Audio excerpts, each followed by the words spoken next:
Maravilha, né, irmãos? Que bênção do Senhor. Vamos ministrar a palavra do Senhor? Glória a Deus.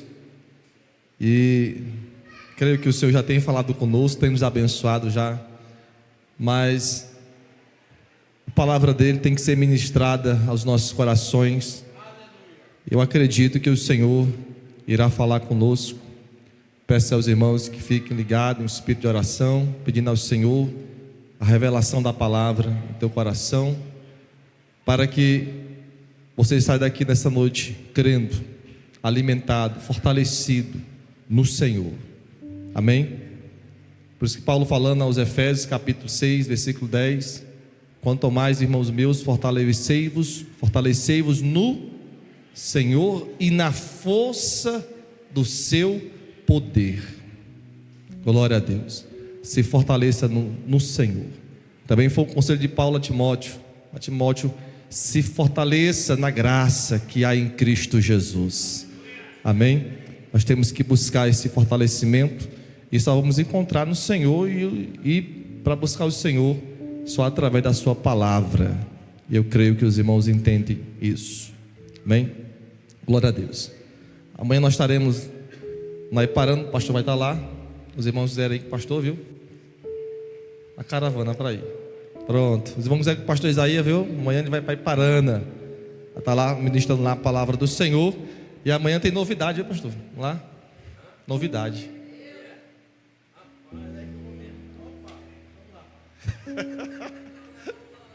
Não é bolo não.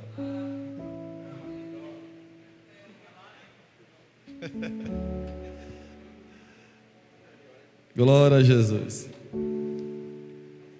Que bênção, né, irmãos? Meus irmãos, você crê que Deus é bom em todas as circunstâncias? Deus é bom em todas as circunstâncias.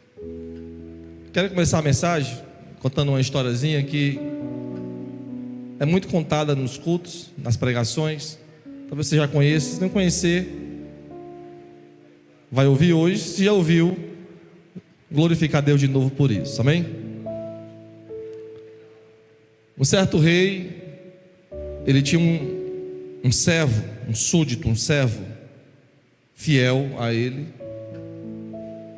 E para onde esse rei ia, esse servo acompanhava o rei. E esse servo, ele era fiel a Deus. E tudo que acontecia, ele dizia que Deus era bom. Tudo. Acontecia alguma coisa, ele dizia: Deus é bom.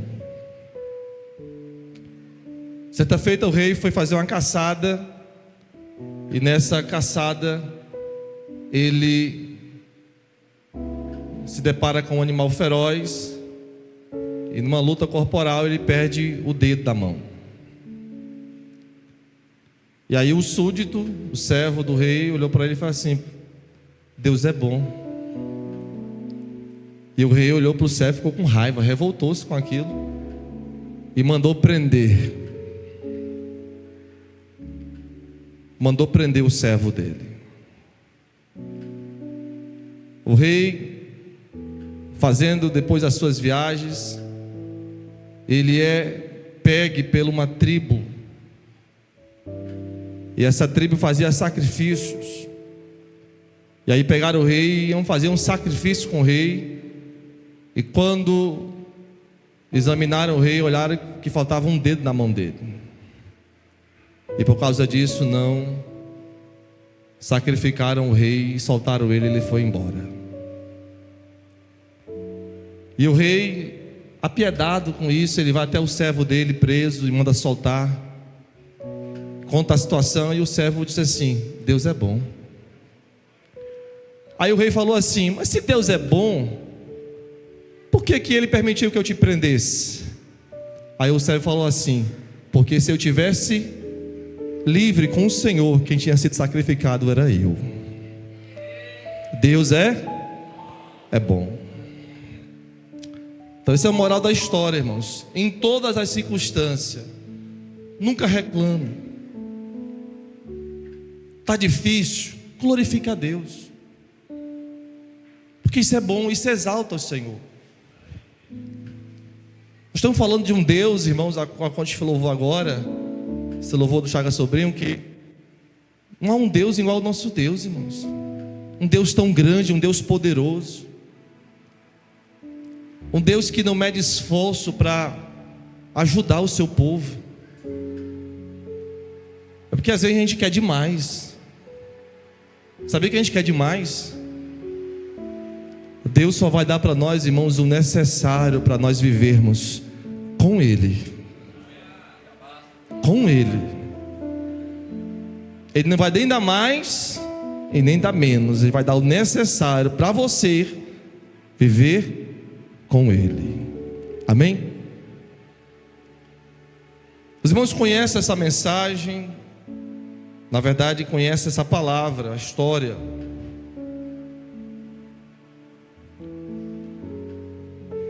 E essa história quer nos dizer, irmãos, que as tempestades da vida, como o pastor João já citou, elas não vão anular de maneira nenhuma a bondade de Deus na nossa vida. Pode vir o que vier, pode se levantar o que se levantar, no final você vai dizer: Deus é bom, porque Ele sempre vai transformar uma tempestade em bonança na sua vida. Sempre. É de Deus isso, é do nosso Deus. E Jesus, ele passa o dia todo ensinando os seus discípulos, ensinando o povo. O texto diz que já tarde ele entra com seus discípulos num barco e vão passar para o outro lado. Essa passagem só tem nos evangelhos sinóticos: Mateus, Marcos e Lucas. Mateus capítulo 8, Marcos capítulo 4 e Lucas capítulo 8. E sempre vai ser uma atrás da outra as histórias, bem contada.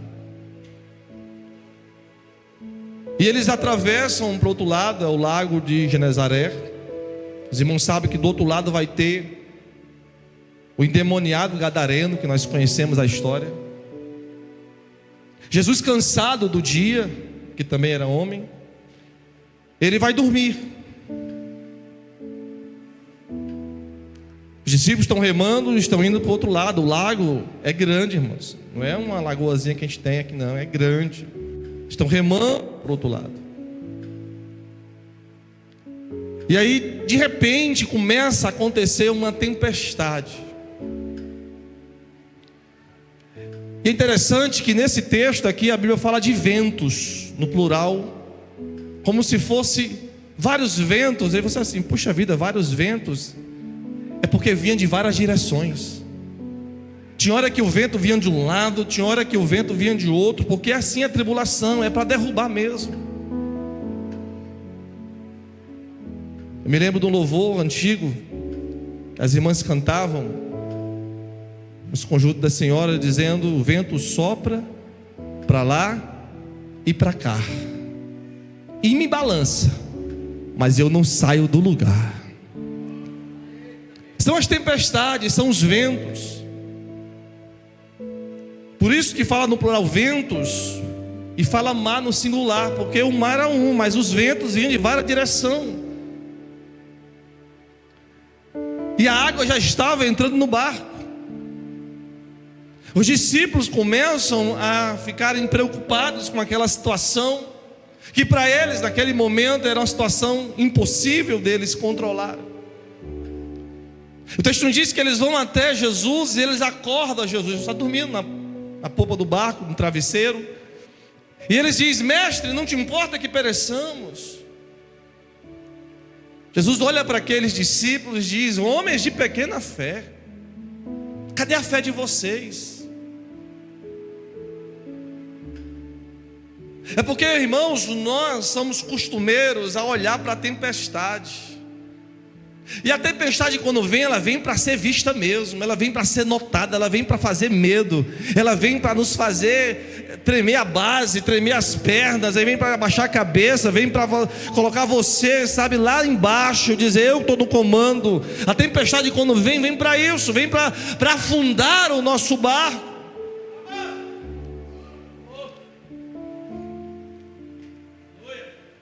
Mas aqui a questão não é a tempestade, a questão aqui, irmãos, é você tem que crer que Jesus está contigo em todos os momentos da tua vida. Ele fez uma promessa para nós, irmãos, lá no capítulo 28, aleluia, de Mateus, último capítulo, versículo 20, o último versículo, e termina dizendo: eu estarei com vocês todos os dias da vida de vocês até o final dos tempos. Esta promessa está valendo ainda hoje.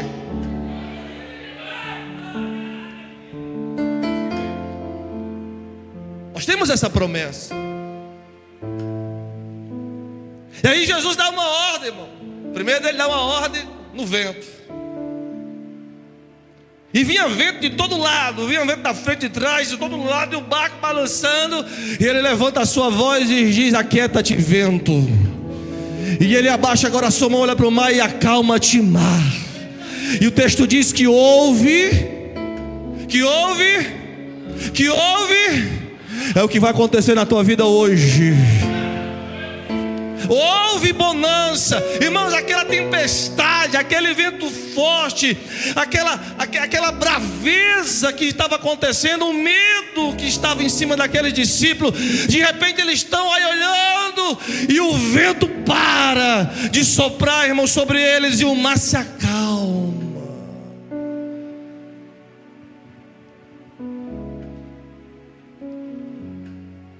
E aí Jesus olha para o discípulo, irmãos.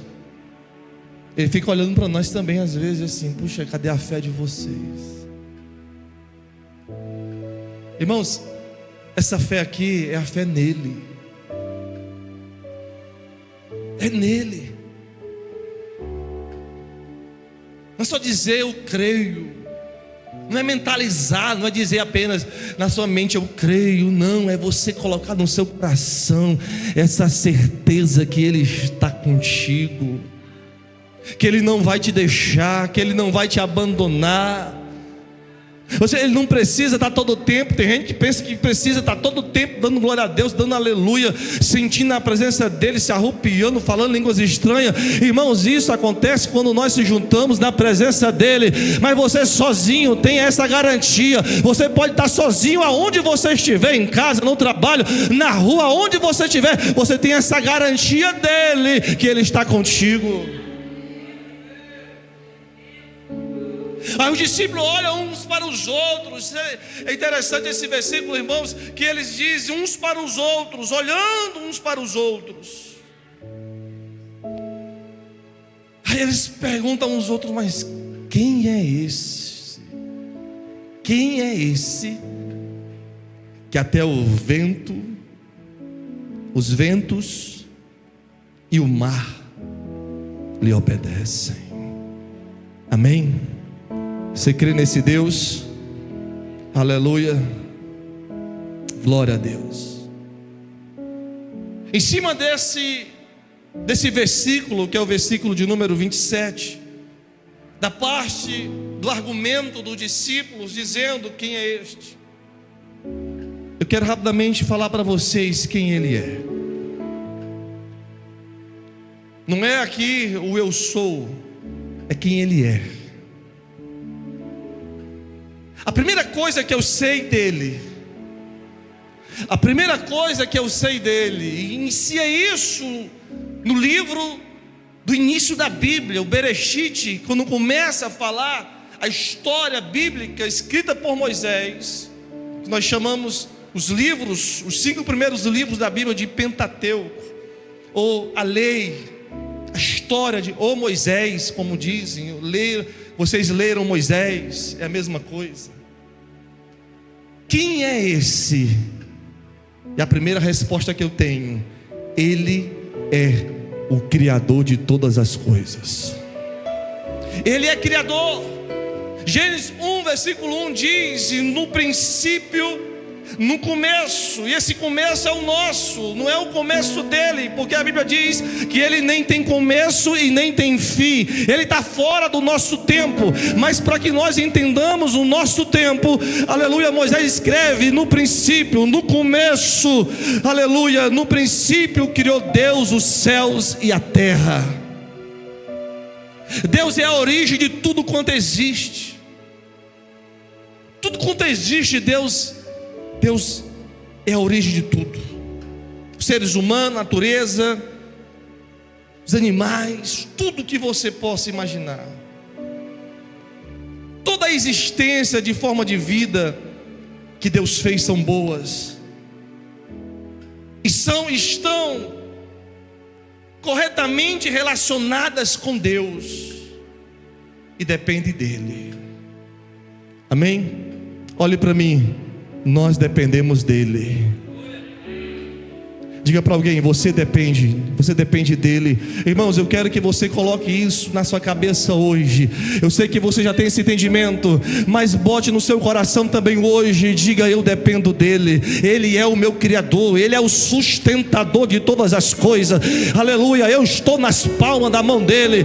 Em toda a natureza, toda a terra, toda a criação está no controle dEle. Quem é Ele? Ele é Criador. Quem é Ele? Ele é Senhor de tudo. Aleluia.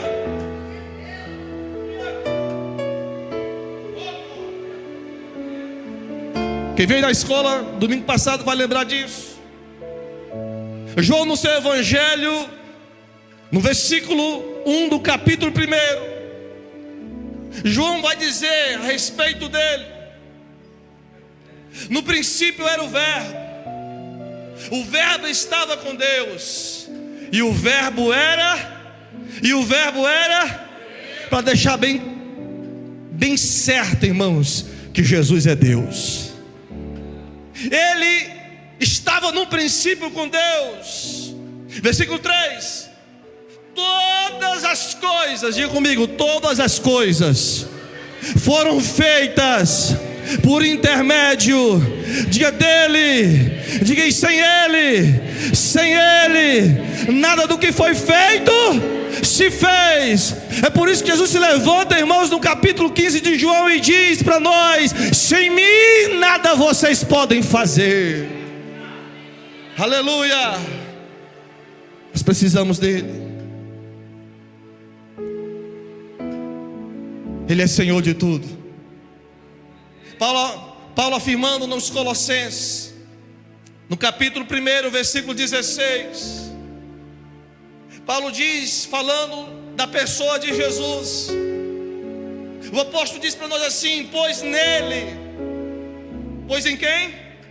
Nele foram criadas todas as coisas, nos céus e sobre a terra, as visíveis e as invisíveis, sejam tronos, sejam soberanias, quer principados, quer potestades, tudo foi criado por meio dele e para ele. Levanta a mão. O governo da nossa vida está na mão dele. O governo, irmãos, dos governos está na mão dele. O governo da tua casa está na mão dele. O governo da tua família está na mão dele. Ei, meu irmão, o governo da tua saúde está na mão dele. E se ele quer, ele levanta. Se ele quer, ele abate. Se ele quer, ele exalta. Se ele quer, ele envergonha. Se ele quer, irmãos, ele coloca em lugar de príncipe, porque ele é Senhor de tudo.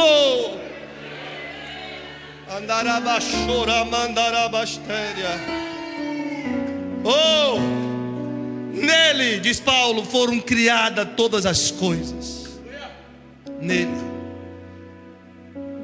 E tem uma coisa linda, ainda continuando no capítulo 1 de Colossenses, mas no versículo agora de número 17, nós lemos 16, e agora Paulo diz no 17, ele diz assim: ele, quem? Ele é antes de todas as coisas.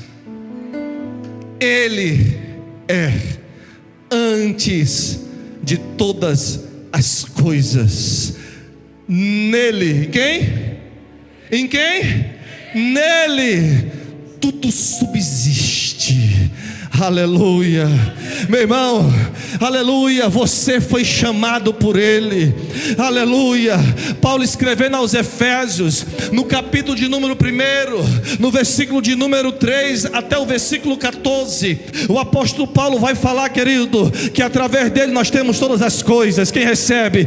Todas as coisas nós temos, tudo você já tem através dele.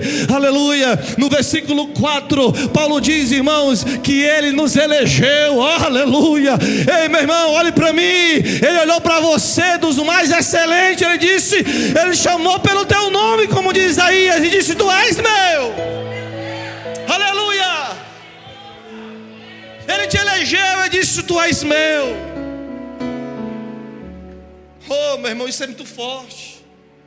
Porque se nós pertencemos a Ele, porque se nós somos dele, irmãos, diga para alguém acima de você: então o mal não te toca. E quem diz é João na sua epístola. E se nós estamos nele, o mal não te toca. Amém, meu irmão? Pastor, mas acontecem coisas com a gente. E quando acontece, irmãos, não se preocupe. E quando acontecer, não fique triste. E quando acontecer, irmãos, não abaixe a cabeça. Glorifique o nome dele. Porque toda vez que passarmos pela prova, tem propósito de Deus. E esse propósito é para glória, é para honra e louvor do nome dele. Aleluia. Nada de graça, irmãos. Nada de graça.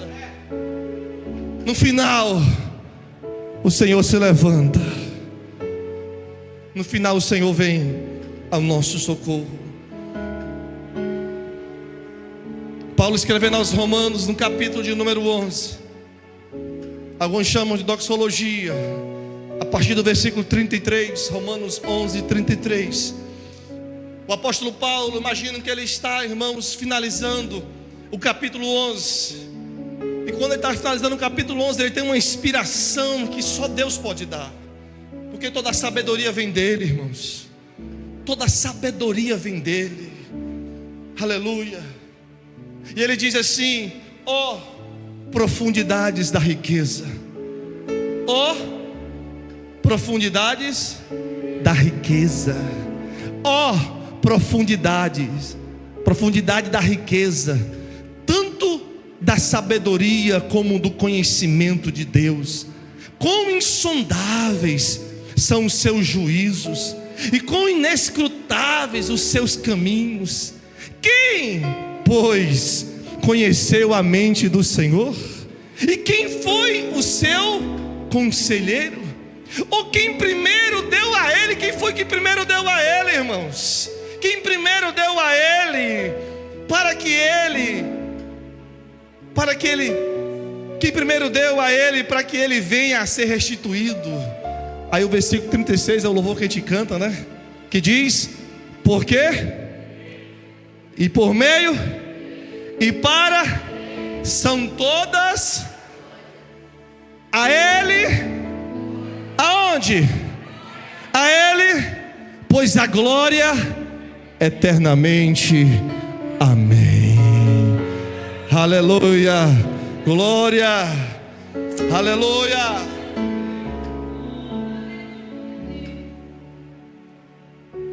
Mas também a Bíblia diz para nós, irmãos, que ele é o primogênito dentre os mortos.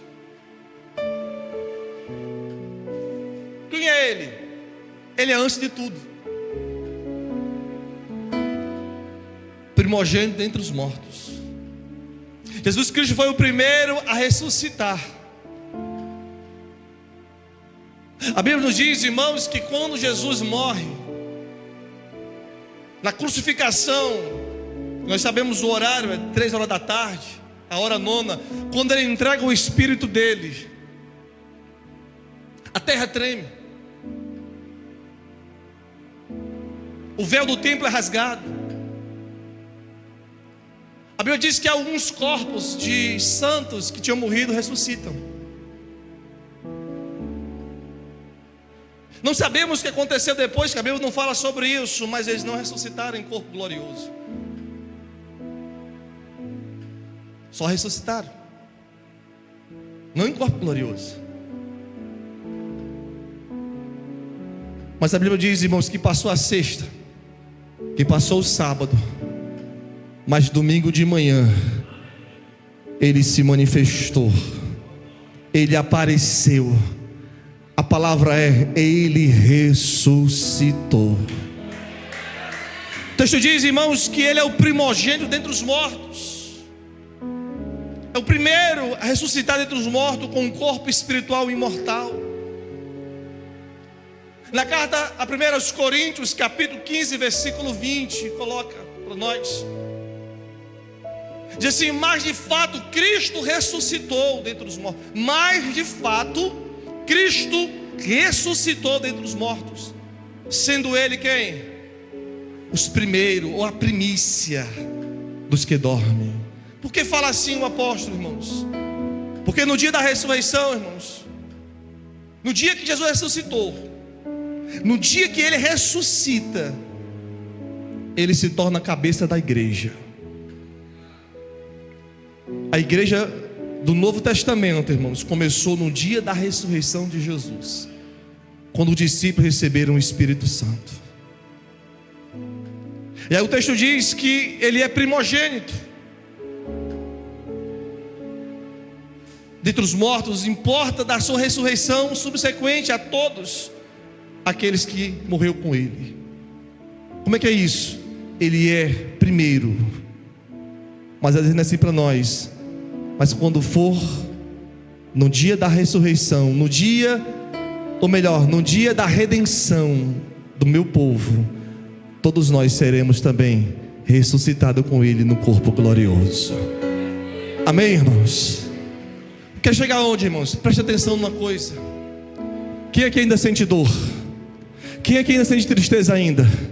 Quem aqui ainda tem problemas, que fica, às vezes até você sente a dor, até mesmo no peito, amargando? Ei, nós estamos ainda aqui, amém? Mas vai chegar um dia, irmãos, que Ele vai dar uma ordem. Eu quero que você levante a sua mão para receber essa palavra. Que Ele vai dar uma ordem, querido.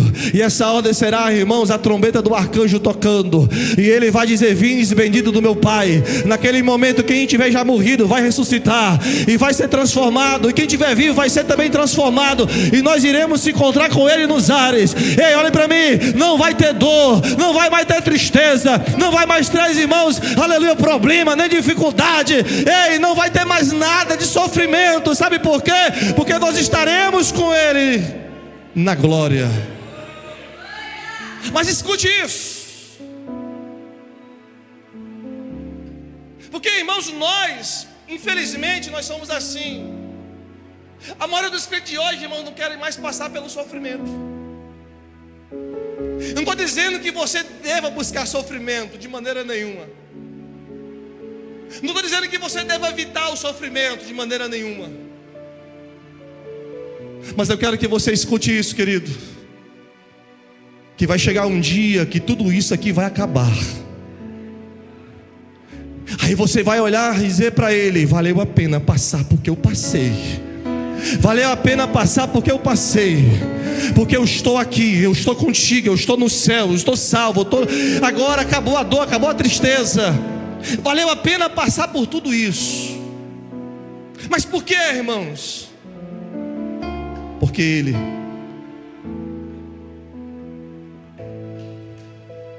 é antes de todas as coisas. Você vai entender agora. Ele é antes de todas as coisas, irmãos. Diga para alguém assim, explicando assim: Ele já sabe do que você vai passar nessa terra. Diga para alguém assim: Ele já sabe de tudo que você vai passar. Você está entendendo, irmãos? Mas diga assim: mas você vai passar. Amém? Eu quero aqui dizer para você, querido, embora em meio a todas as nossas dificuldades, Ele está dizendo: eu sou antes de tudo isso.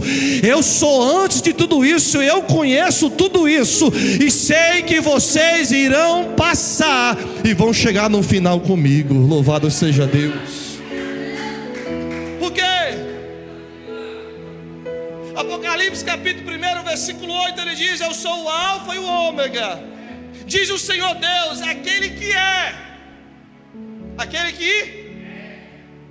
que era e que há de vir, Quem é Ele? Levanta a mão. O Todo-Poderoso. Aleluia, aleluia. Ele é Alfa e Ômega. É o primeiro, a primeira letra do alfabeto, a última letra do alfabeto. Ele é primeiro. Ele tem um primeiro e tem um último lugar na nossa vida. Ele tem um primeiro e último lugar na igreja. Ele tem um primeiro e último lugar na criação. Ele é antes de tudo isso. E tudo isso está nas mãos dele, no controle dele. Não te desespera, não te angustia. Ei, irmãos, alegra o teu coração e louva, exalta ele. Aleluia, no meio da dor mesmo. Eu lembro agora de Jó, irmãos, quando Jó estava no meio do seu cativeiro.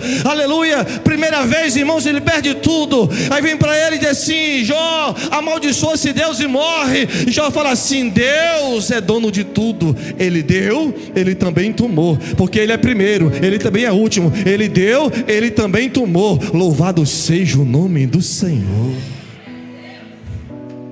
Aleluia. Quem é ele? Se perguntaram um para os outros: quem é esse? Quem é esse, irmãos? Diga assim comigo: Ele é Senhor dos exércitos. Ele é Senhor dos exércitos.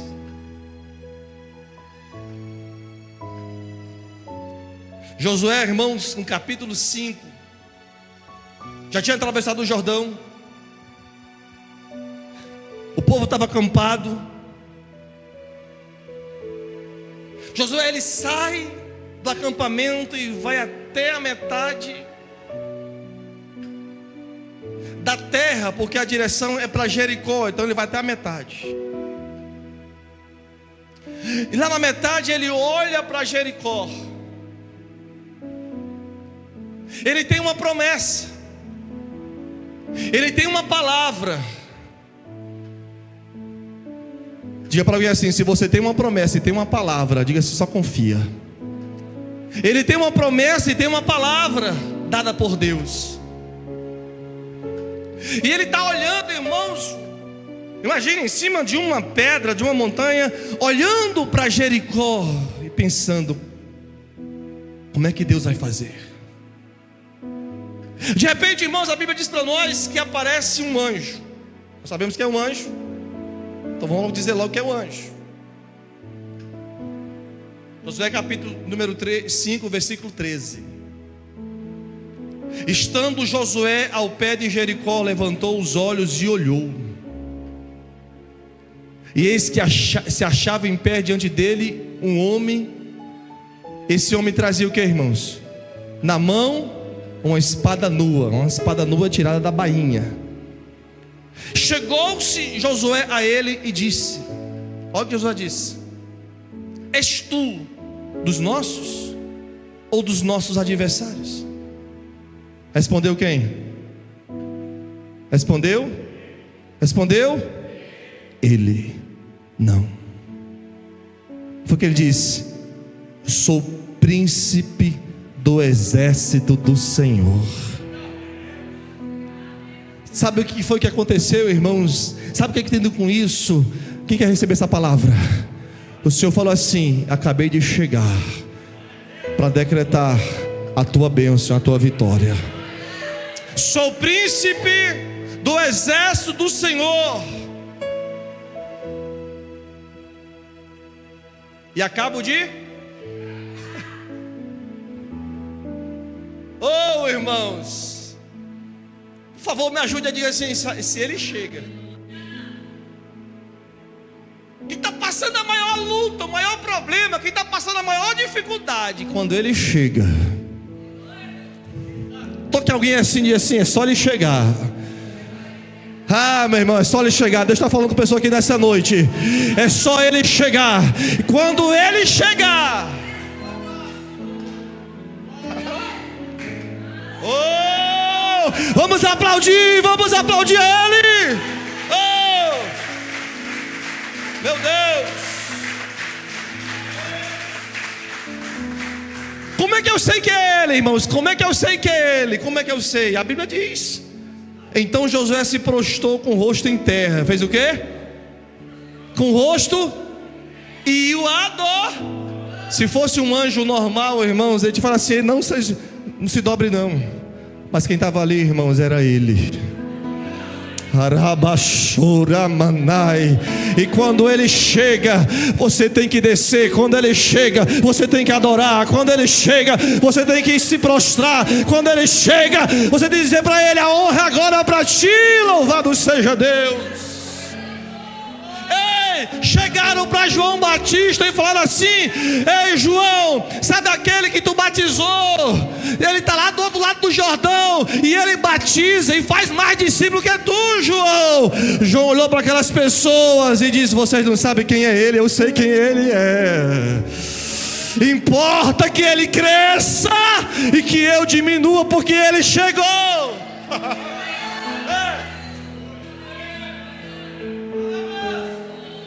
Oh, meu irmão, se ele chega, Arana subriande raçou, Daraba choramanai. Versículo 15 diz: respondeu o príncipe do exército do Senhor a Josué: Josué, descalça as sandálias dos pés, porque o lugar que tu estás é santo. É santo, é santo, é santo, é santo. Ei, irmão, olha para mim aqui. Não era o lugar, irmãos. Não era aquela terra não. Não era aquela pedra não. Ei, olha para mim. É aonde Deus chega. O lugar é santo. Aonde Deus chega, o lugar é dele. Aonde Deus chega, ele manda. Aonde Deus chega, aleluia, nós temos que se descer, se prostrar. Temos que tirar as sandálias e dizer: eis aqui o teu servo. Aleluia. Meu Deus.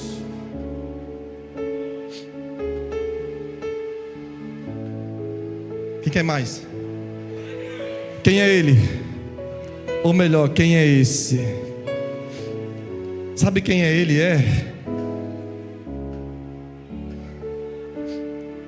Cleios. Ele é o quarto homem. Ele é quem? É o quarto homem. Dará, chorama.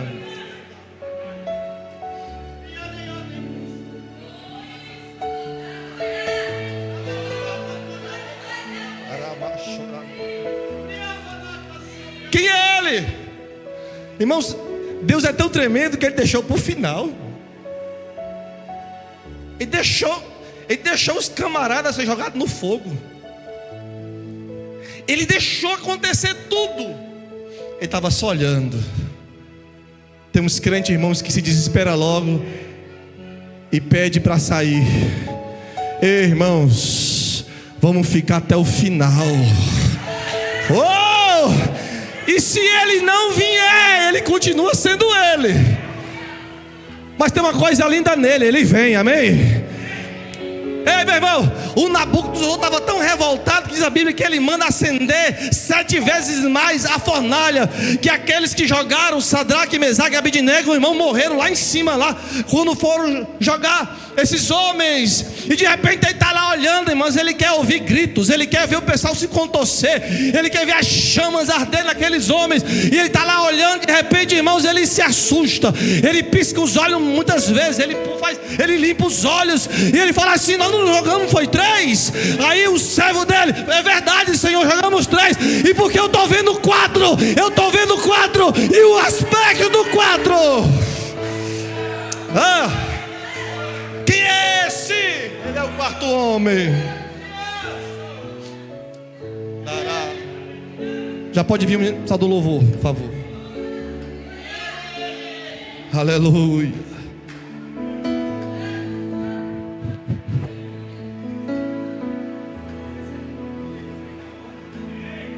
Quem é esse?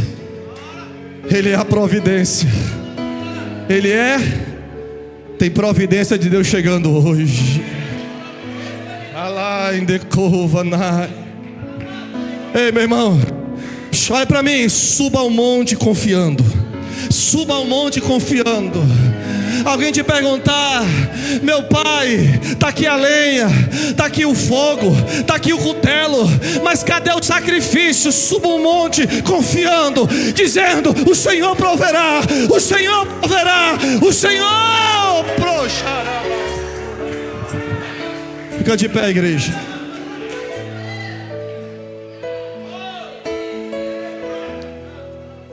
Eita Jesus.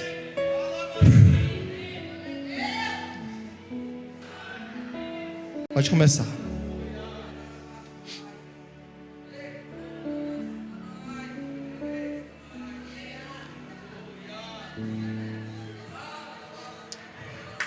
Cadê os que estão sentindo a presença dele? Ele está aqui.